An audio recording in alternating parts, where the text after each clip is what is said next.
Hi there, my name's Martin Tighe and I'm a sports journalism student at the University of the West of Scotland.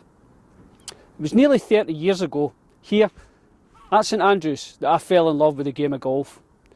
During a family holiday I spent 4 days watching the Open and I seen some of the best golfers in the world compete for that title, such as Greg Norman and eventual winner Nick Faldo. But a lot has changed in golf since 1990, especially in the home of golf, Scotland. A survey published last year by KPMG, which was looking into golf participation levels throughout Europe, found that there was a sharp decline in the number of members of Scottish golf clubs.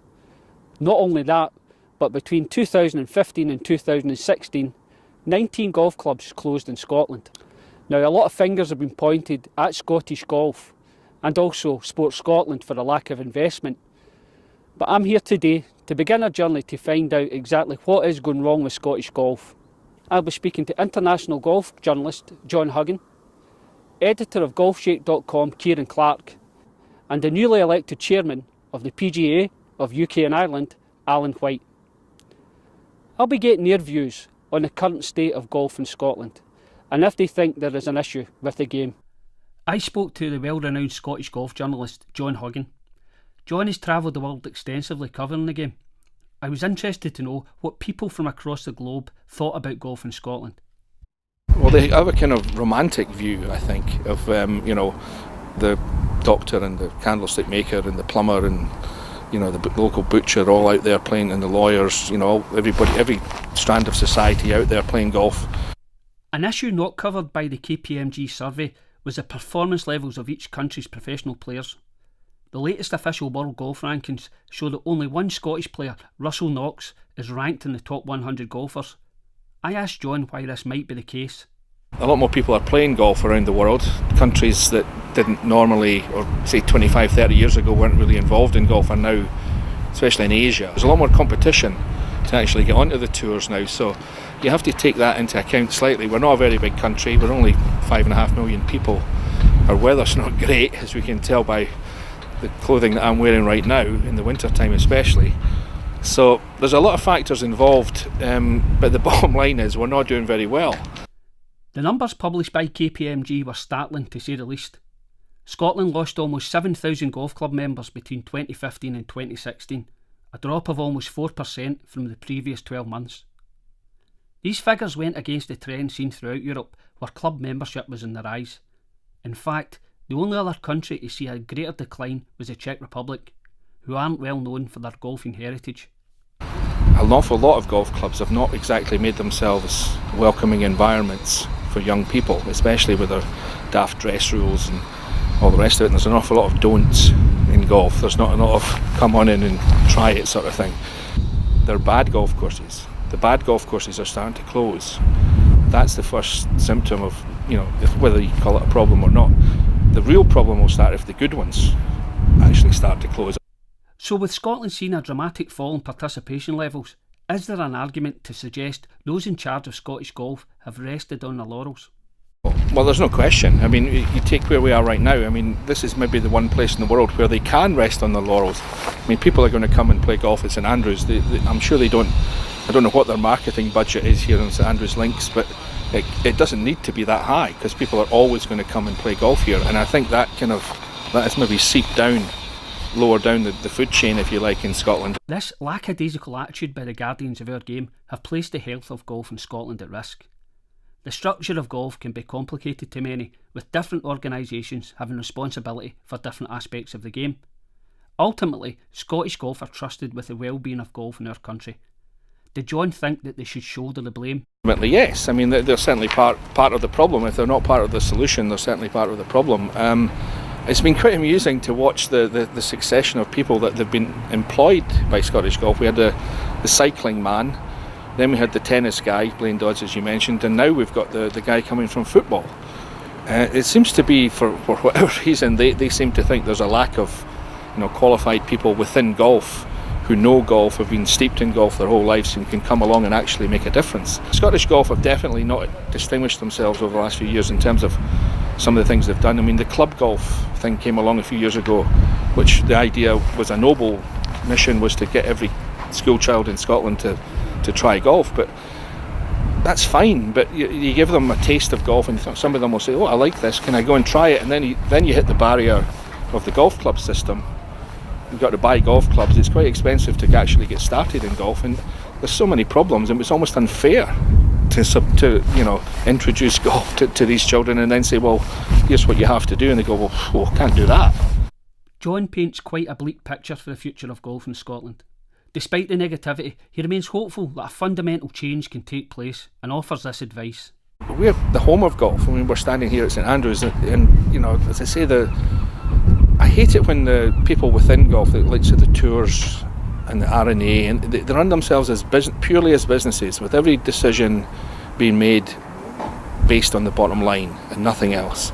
How about once a year we make one decision just on what's best for golf and forget about the bottom line? It seems that golf in Scotland requires modernisation. Just as golf club manufacturers have explored technological advances in equipment, perhaps Scottish Golf and our golf clubs should incorporate the growth of social media in a bid to increase that interest in golf. Kieran Clark is editor for golfshake.com. His website offers the largest online score tracker in Europe. They also hold the biggest online course directory for its users. It's fair to say that GolfShake have adopted the growth of social media, and they have been able to conduct annual surveys to capture a sense of the attitudes amongst golfers in Scotland. Memberships are falling significantly. In the last GolfShake survey we had last year, 48% of people who responded to that weren't golf club members. They were still golfers, but weren't a member of any golf clubs. 11% cited cost, obviously an issue there, but actually most of it was actually flexibility, and 39% of people said that they would consider being a member again if memberships are more flexible, more options there from golf clubs. One of the main areas for concern is the generation gap amongst golf club members. Kieran explained the problems that can arise from this issue. There's a big gap in kind of young people generally, under the age of 35, generally people in their 20s and early 30s, people who have obviously been perhaps golfers when they were kids, then they go off to work, university and so on, and it kind of falls to the wayside. So how do the game has to try and keep those people involved in the game, because in the end, they're the ones who will have families in the future, bring their kids into the game as well. And I think that's golf itself is a sport where it's not a big communal game as such, so it's hard to kind of sell at school level. But I think in terms of family level, that's always been kind of the main breeding ground of new golfers, and I think that'll always be the case. Just like John Huggan, Kieran was critical of the performance of Scottish golf and how they have managed the game in recent times. I think Scottish golf could try and show some more leadership in that. Obviously it's been a kind of tumultuous period for them in many respects, so they can obviously direct people and put more investment into it. But I think actually golf clubs themselves have to take responsibility in the local community, try and interact with people more in their area. I think in this day and age now, people are now so digitally based. Golf clubs do not take advantage of social media on any great level at all, and that's a real miss for them. But I really do believe in the flexibility. I've always said that I think golfers now, with time constraints we have in the world these days, golf is a hard sell in many respects. How do we change that? I think flexible memberships, why not everybody can play for 12 months of the year. And also, obviously with work 9 to 5, weekends are obviously very tight for people, so twilight memberships in the summertime, I think that's a massive thing. I think golf clubs as well have to come together in the local areas and try and think, well, how do we bring more people into the game through memberships, interaction, digital, social media and so on. I think all those things come together and try and change the perception and the culture, and that's actually the biggest barrier with women's golf. You talk to women in sport or women's golf who I have done in the past, they all say that the biggest barrier for women coming into the game and young girls is the perceived culture. So that has to change. But in the end, it's half the population you're missing out on right there. It's clear from speaking to both John and Kieran that there are many issues impacting on the game in Scotland. From grassroots all the way up to professional level, Scottish golf is in need of immediate attention. I travelled to South Lanarkshire where I met Alan White. Alan has been the PGA professional at Lanark for almost 30 years and has recently been appointed chairman of the PGA of UK and Ireland. I asked Alan why he thought Scottish professional golfers were not having the same impact that they once did. The success of the European team in the Ryder Cup has had a huge effect on Europe, and that would be why one of the reasons, in my opinion, as to why there are not so many British and Irish and indeed Scottish people on the European tour now, because it's just much more competitive. I was interested to know then if the PGA were attempting to address this issue. There are lots of plans in place that the PGA are involved in at grassroots level, and of course PGA pros at clubs are involved grassroots level all the time. myself, we have a junior academy here at Lanark Golf Club, which is really quite successful, but that's mirrored throughout the whole of the UK. One of the main issues raised by John Huggan and Kieran Clark was that of participation levels. Was Alan concerned with the recent figures from the KPMG survey? He gave an interesting perspective. A drop in participation would be of a concern to us. We would have to be realistic about it. And in Scotland, certainly, the last few summers, because it does have an effect, in Scotland the weather hasn't been so good. We've also had the Tiger effect, or indeed the drop-off from the Tiger effect, but the peak of when Tiger was playing, and successful, was when everyone wanted to play. Since the drop-off of the Tiger effect, it's almost inevitable that we would lose a few thousand, but we certainly we would be concerned if it were to be any more than that. Does it harm the game in Scotland that we don't have high-profile Scottish golfers playing at the elite level of world golf? Yeah, I think it probably. Well, there's no problems about it. Yes, I would think that would definitely have an effect. There could be lots of reasons that we no longer have the Colin Montgomerys, etc. at the top of Scottish golf, even going back to Bernard Gallagher, these type of players. But as I say, going back those years, the participation for the rest of the world was not as huge. So therefore, it would be questionable as to whether we've actually got any worse. Our guys on the tour, they just perhaps haven't got any better. Critics of that view would maybe say, what's the difference between ourselves and Ireland with the amount of success they've had over the past 10, 12 years? Ireland have had a phenomenal success over the last few years. These things tend to run in cycles, I have to say. As I say, I wish I could put my finger on it, and I'm sure people at Scottish Golf, PGA could put their finger on it, because then we could nurture more and more and have more and more major success.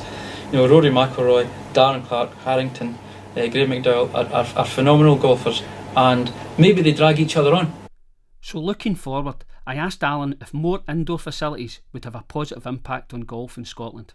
I think indoor facilities are fantastic. I think there is a greater argument. I think it's a fantastic idea because of the winters we are having. This winter has been particularly bad, but the last few winters have still been cold and damp. So people tend to wander away from golf. Not even just so much people my age. The younger people, the younger boys and girls tend to wander away from golf. They'll play indoor sports. You can play tennis and badminton. You can name lots of them that are indoor. And of course, golf isn't indoor. So I think indoor facilities are a terrific idea. Modern technology makes indoor much more interesting, much more exciting with the innovation of launch monitors and simulators. So I really think that indoor would help participation a lot. Would you say that the time it takes for a round of golf has an impact on potential new golfers? I think it does. I think it can have I think it might have a significant impact actually. People are pressed for time these days. People do work longer hours. They all work longer hours. Saturdays are still hugely busy at golf clubs all over Scotland. Hugely busy on a Saturday. But the other days are quieter. A lot of the time because people just don't get back from work in time, so evening golf isn't as busy and they simply don't have the time to play. However, Scottish golf, in fact golf in general, are now in golf clubs in general are trying to introduce 9-hole competitions, which I think is a great idea. We have a 9-hole golf course here at Lanark, for example. We have had it measured by Scottish Golf, and we're going to have official competitions where you can play for your handicap on the 9-hole golf course, and it will encourage more people to play. So, but I think time the time factor does have an impact nowadays, unfortunately. John, Kieran and Alan have shown that there's still a great passion from those connected to golf to do what's best for the sport. The problem though is that we need all parties to agree on what issues to tackle first before we see any marked improvement. The old course here at St Andrews today is empty due to maintenance work, but the fear is that the number of golf courses across Scotland have the same fate. By addressing the issues right now, let's hope that it's not just the RNA Society behind me and our historical golf clubs and courses that the world remember us for.